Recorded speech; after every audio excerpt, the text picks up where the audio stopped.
Samantala sa Giwan, Eastern Samar naman nung naglandfall ang bagyong Yolanda, nasaksiyan po yan mismo ng kasama natin si Benji Durango at ng Rescue 5.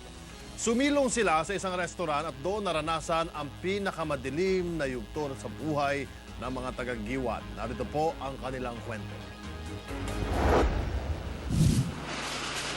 Alas 3 ng madaling araw nang unang maramdaman ang epekto ng bagyong Yolanda sa Giwan, Eastern Samar.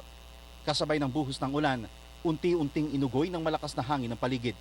Sa isang fast food chain sa poblasyon pumesto ang Rescue 5. So dito na tayo nag-shelter sa isang fast food chain dito sa poblasyon. Ito kasi pinaka-safe na lugar para sa atin.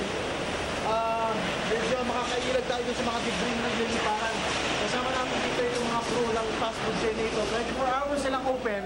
Kaya ito, saksi sila sa napakalakas na hangin na nadala nitong bagyo si Yolanda. Kasama rin namin ang isang 12 anyos na bata na nakisilong din sa lugar. Ito na ang pinakaligtas na lugar para sa amin. Para sana sabay na makakover at makapagtago sakaling bumayo na ang bagyo. Maya-maya pa, mas lalo pang nagparamdam si Yolanda.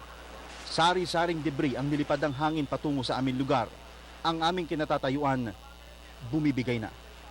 Pero umpisa pa lang pala ito ng paghagupit ng Category 5 na bagyo, pinakamalakas sa mundo.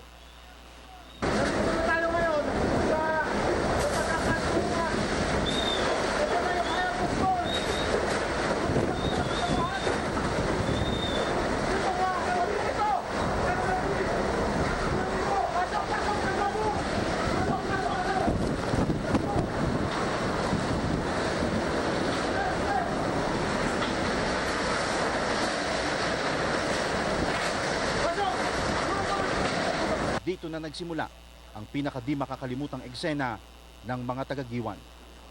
Sa lakas ng hangin, tila may bumubuhat sa bubong ng fast food chain. Kailangan namin pigilan ang aking kasama na hindi pumasok ang hangin sa pinto. Kung papasok kasi ang hangin, tuluyan ng liliparin ang bubong na proteksyon namin sa debris. Pero hindi na namin kinaya.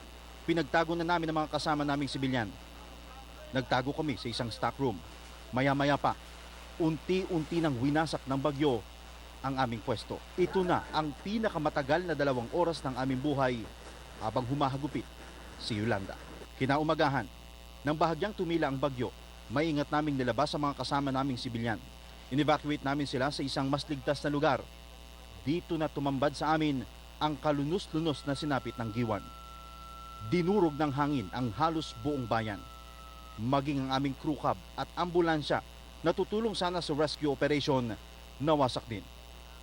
Bagamat kahit kami hindi pinatawad ni Yolanda, maswerte pa rin kaming hindi nasaktan kasama ng 6 na kataong kasama naming nagkumpli. Nasa Tacloban na po ngayon ang grupo ni Benji at kinailangan nilang bumiyahe ng 26 na oras mula sa Samar para makarating doon.